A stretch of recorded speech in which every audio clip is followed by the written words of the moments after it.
Hello friends, good evening. कैसे हैं आप सब? तो आई होप आप लोग बहुत अच्छे होंगे। स्वागत है आपका मेरे चैनल श्वेता क्लासेस में। आज मैं आपको बहुत इंपॉर्टेंट चैप्टर पढ़ाने वाली हूँ, लेकिन उसके पहले मैं आपको ये बताना चाहती हूँ कि आपका जो एसएसटी का जो पार्ट है, ठीक है, वो उसमें से ये जान लीजिए कि एक पार्ट कंप्लीट हो चुका है। इसका मतलब ये है कि आपका क्लास 6 का हिस्ट्री कंप्लीट हो चुका है। अब मैं आपका ज्योग्राफी का सेकेंड चैप्टर आज मैं पढ़ाने वाली हूँ। अगर आपने अभी तक मेरे चैनल को सब्सक्राइब नहीं किया है तो प्लीज़ इसे सब्सक्राइब कीजिएगा और बहुत इंपॉर्टेंट क्लास है, लास्ट तक बने रहिएगा, स्किप मत कीजिएगा। ठीक है, तो आइए देखिए आज हम लोग क्या पढ़ने वाले हैं। आज हम लोग किस चीज़ के बारे में पढ़ने वाले हैं ये हम लोग देख लेते हैं। ठीक है, महासागर और महाद्वीप। ठीक है, महासागर और महाद्वीप कैसे हुआ, महासागर क्या है, पृथ्वी पर जल का कितना भाग है। ठीक है, तो ये सभी चीज़ें हम लोग इस चैप्टर में आज पढ़ने वाले हैं। ठीक है, तो आइए हम लोग देख लेते हैं कि देखिए महासागर ही सब कुछ है। यह पृथ्वी के 7/10 ऑब्लिक, ठीक है, 10वें भाग पर व्याप्त है।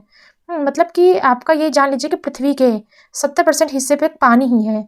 इससे इसकी श्वास शुद्ध एवं स्वस्थ स्वस्थ है। इसकी श्वास शुद्ध एवं स्वस्थ है और यह विस्तृत निर्जल स्थल है। ठीक है, यहाँ मानव कभी अकेला नहीं हो सकता, क्योंकि यहाँ जीवन का अपने आसपास ही अनुभव करता है। और महासागर प्रकृति का विस्तृत भंडार है। अगर हम किसी और शब्द में बोले तो जो संसार का आरंभ महासागर से हुआ है, और कौन जानता है कि इसका अंत इसी में न हो। तो ये बात कौन बोला है? जूल्स वर्ने जी ने बोले हैं 1870 में।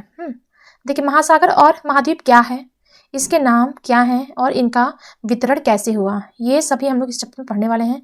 महासागर और महाद्वीप जो है वो पृथ्वी पर जीवन को, इसमें मानव जीवन भी सम्मिलित है और जिस प्रकार से और किस प्रकार से प्रभावित करते हैं। ठीक है, तो आइए हम लोग देख लेते हैं। सबसे पहले हम लोग देखते हैं कि महासागर क्या होता है। ठीक है, यहाँ से हम लोग देखते हैं कि देखिए जल, जल वर्ड कैसे आया।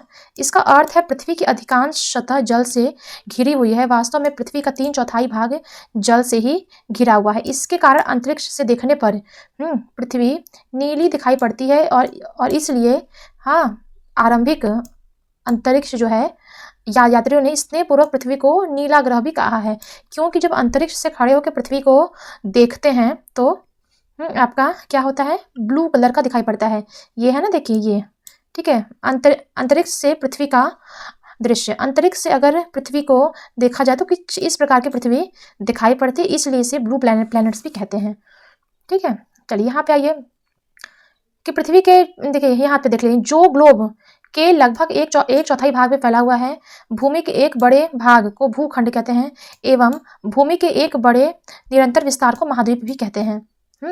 पृथ्वी की जो जलवायु है उसका निर्माण कैसे हुआ है, महासागर और महाद्वीप की दोनों की ही इसमें महत्वपूर्ण भूमिका है। सबसे पहले क्या हुआ था कि जीव जंतु पौधे एवं मानव जीवन भी इसमें सम्मिलित हैं। इसके लेकिन हम इनके प्रभाव को इतिहास, संस्कृत और अपने दैनिक जीवन में भी देखते हैं।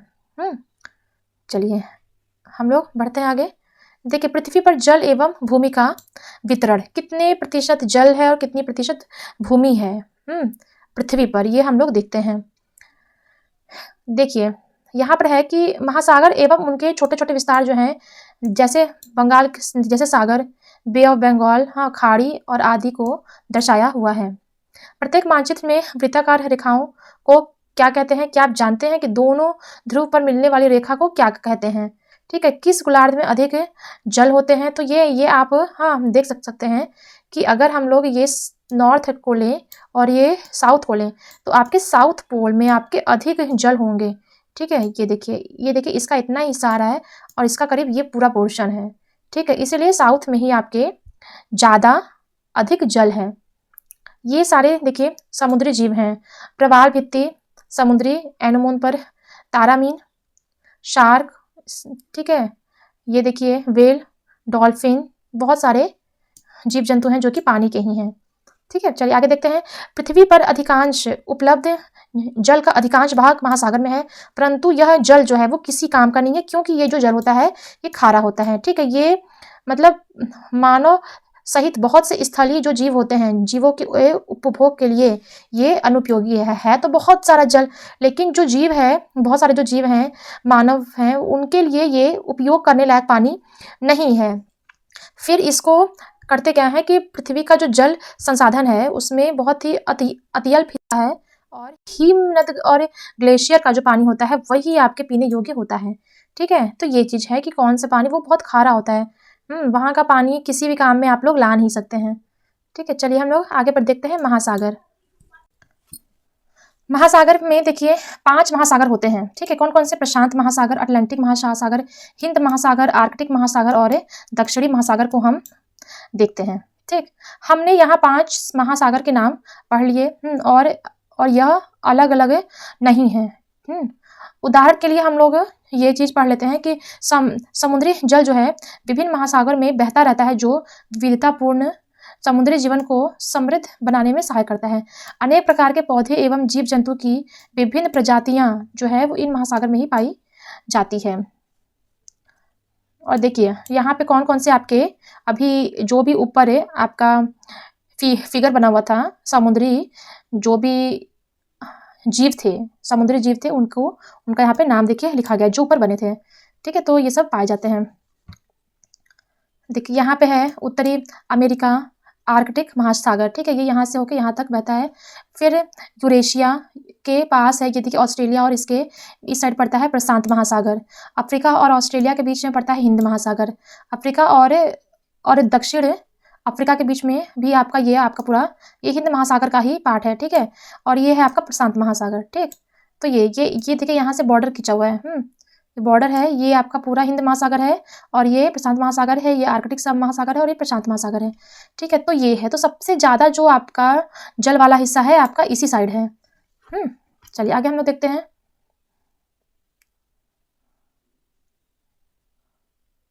यहाँ पर हम लोग मैप में हमने ये चीज़ पढ़ा है कि हिंद महासागर का विस्तार उत्तर में एशिया, पश्चिम में अफ्रीका और पूर्व में ऑस्ट्रेलिया है, और एवं दक्षिण में दक्षिणी महासागर तक है। ठीक है, भारत के दोनों ओर हिंद महासागर के 2 भाग दिखाई पड़ते हैं, पश्चिम में अरब सागर और पूर्व में बंगाल की खाड़ी।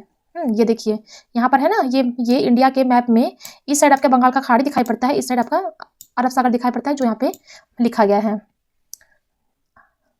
अब देखिए महासागर में जो आपदा आती हैं वो कैसे आती हैं, तो हम लोग उसके बारे में भी पढ़ लेते हैं। क्या आपने आप इस बात का अनुमान कर सकते हैं कि वे जो बादलों के विशाल समूह होते हैं, ये बादल महाद्वीप में वर्षा लाते हैं। उदाहरण में भारत में हर गर्मी में होने वाली मानसूनी वर्षा महासागरों से उत्पन्न होती है। इस वर्षा के अभाव में हमारी कृषि और पूरा जीवन जो है वो अस्त व्यस्त हो जाता है। महासागर तूफान को भी जन्म देता है। अत्यधिक वर्षा वाले विध संकट घटनाएं और प्रचंड हवाएं जैसे चक्रवात विश्व की तटीय क्षेत्रों को दूर दूर तक क्षति पहुंचाता है। ठीक है, तो इतना नुकसान होता है कि ये जो बारिश होती है वो महासागरों से ही होती है। उन्हीं की हेल्प से होती है, लेकिन कभी कभी ये बहुत ही विध्वंस कर देता है, सब कुछ बहुत ही नुकसान पहुंचा देता है। तो ये चीज़ बताया गया है। देखिए एक आया था आपका चक्रवात, हम लोग इसको देख लेते हैं कि 26 जनवरी 2004 के दिन हिंद महासागर के आसपास भारत और अन्य 13 देशों में प्रचंड सुनामी से प्रभावित हुआ था। यह सुनामी इंडोनेशिया में आए भूकंप के कारण हुई थी। यह आपदा में 2 लाख से अधिक लोग मारे गए थे, और भारत में अंडमान और निकोबार द्वीप समूह, ठीक है, और भी जो मतलब स्टेट हैं, तमिलनाडु, केरल, तटीय क्षेत्र और इससे भीषण रूप प्रभावित हुए हैं। तो इतना ज़्यादा मतलब वहाँ पे हुआ था, मतलब इतना जान माल का हानि हुआ था और अत्यधिक क्षति हुई थी। इस प्रकार सुनामी कभी कभी आती है, किंतु यह अत्यंत विध्वंसकारी होती है, क्योंकि तट से टकराने से पहले इसका अनुमान लगाया जा सकता है। बहुत से देश इस प्रकार की पूर्व चेतना प्रणाली हेतु मिलजुल कर काम कर रहे हैं, कि मतलब कि आपदा आने से पहले ही पता हो जाए। तो यही आपका आया था 26 दिसंबर 2004 को। अब हम लोग महाद्वीप के भी बारे में पढ़ लेते हैं। महाद्वीप क्या है? आप कितने महाद्वीप को गिन सकते हैं? इसका उत्तर इतना सरल नहीं है, क्योंकि इसकी गिनती करना कई प्रकार से बहुत कठिन है। यह हमारी रुचि पर, मतलब हमारे इंटरेस्ट पर डिपेंड करता है, और हम 4 से 7 के बीच किसी भी संख्या की सूची बना सकते हैं। उत्तर अमेरिका, दक्षिण अमेरिका को सामान्यतः 2 महाद्वीप से गिना जाता है, परंतु यह देखा गया है कि यह एक ही भूखंड है। ठीक है, इनको अलग अलग मानते हैं, लेकिन ये देखा गया है कि ये एक ही भूखंड हैं, इन्हें एक ही समझा जा सकता है। अब कौन कौन से हैं? यूरोप एशिया को समांतर 2 महाद्वीप मानते हैं, यद्यपि मानचित्र में स्पष्ट है कि ये भी एक ही भूखंड हैं। ऐतिहासिक और सांस्कृतिक कारण से यूरोप का विकास एशिया के विकास से बहुत भिन्न प्रकार से हुआ है। हाँ, और इन्हें 2 महाद्वीपों के रूप में जाना जाता है। हालांकि भूग शास्त्री देखिए, हालांकि इन्हें एक ही महाद्वीप मानते हैं जिसे यूरेशिया कहा जाता है। ठीक है, मतलब 2-2 नाम से हैं लेकिन वो सबको एक ही मानते हैं। अब यहाँ पर आपका शॉर्ट में है कि महासागरों की गिनती कैसे कैसे करते हैं। ये देखिए, आप देख सकते हैं 4 महाद्वीप, 5 महाद्वीप, 6 महाद्वीप और 7 महाद्वीप। ठीक है, अब ये देखिए, ये जो आपका लोगो है ये आपका ओलंपिक का लोगो है। ठीक है, ये भी आपका पूछ सकता है। ये 5 छल्ले अलग अलग रंग के बने हुए हैं, ये ओलंपिक खेलों के प्रतीक है, मतलब साइन है। और ये जो है अफ्रीका, अमेरिका, एशिया, ऑस्ट्रेलिया और यूरोप का प्रतिनिधित्व करने के लिए चुना गया है ये फिगर। चलिए आइए हम लोग यहाँ से देख लेते हैं द्वीप। द्वीप क्या होता है? भूमि के कुछ छोटे छोटे भाग छूट जाते हैं और जल से घिरे हुए भूखंड को द्वीप कहते हैं। मतलब अगर बहुत बड़ा महासागर है, उसके बीच में एक मतलब कि जमीन है, मान लीजिए भाग भूमि है, तो उसको हम लोग द्वीप के नाम से जानते हैं। किंतु आकार में बड़े होने के कारण उन्हें द्वीप नहीं कहा जा सकता है। इस ग्रह पर विभिन्न आकार के लाखों द्वीप हैं। विश्व का सबसे बड़ा द्वीप ग्रीनलैंड है। और उसके आकार को समझने के लिए उसको भारत का सबसे बड़े 10 राज्यों के क्षेत्रफल को जोड़ना होगा। मतलब आपका ग्रीनलैंड इतना बड़ा द्वीप है कि अगर भारत का 10 राज्य अगर उसको जोड़ के जब बनाएंगे तब वो एक ग्रीनलैंड का द्वीप बनेगा। भारत में 1300 से भी अधिक द्वीप हैं। ठीक है, इनके मुख्य रूप से 2 द्वीप समूह है, बंगाल की खाड़ी में स्थित अंडमान और निकोबार और आपका अरब सागर में लक्षद्वीप आइलैंड ये है। चलिए ये देखिए, महासागर और जीवन। महासागरों में जीवन कैसा होता है, जो भी जीव होते हैं। ठीक है, तो यहाँ से आपका क्वेश्चन नहीं बनता है। अगर आप इसको पढ़ना चाहते हैं तो आप इसको पढ़ सकते हैं। हाँ, ये देखिए, पृथ्वी के फेफड़े कहते हैं। यहाँ से हम लोग देख लेते हैं कि यह पृथ्वी, हमने उल्लेख किया है कि महासागर से महाद्वीप पर वर्षा होती है। ठीक है, जो भी मैंने आपको पढ़ाया है, यह पृथ्वी के जल चक्र का ही भाग है। आप आगे विज्ञान में पढ़ेंगे। फॉर एग्जाम्पल के लिए, महासागरों के बिना वर्षा नहीं होती है, जो पृथ्वी मरुस्थल बन जाएगी। यह भी ध्यातत्व है क्योंकि दुनिया भर की आधी ऑक्सीजन महासागर के वनस्पति जगत उत्पन्न करता है, इसलिए इन्हें पृथ्वी का फेफड़ा भी कहते हैं। ठीक है, ये हो गया। अब देखिए, ध्यान रखें, हमारे दिन प्रतिदिन के जीवन में महासागर की महत्वपूर्ण भूमिका को याद रखने के लिए संयुक्त राष्ट्र ने 8 जून को विश्व महासागर दिवस, ठीक है, ये इंपॉर्टेंट है डेट, रूप में घोषित किया है। ठीक, इसमें बस यही आपका आ सकता है। आगे बढ़ने से पहले हम लोग थोड़ा सा ये चीज़ हम लोग देख लेते हैं कि पृथ्वी की सतह पर विस्तृत जलाशय को महासागर और विशाल भूखंडों को महाद्वीप कहते हैं।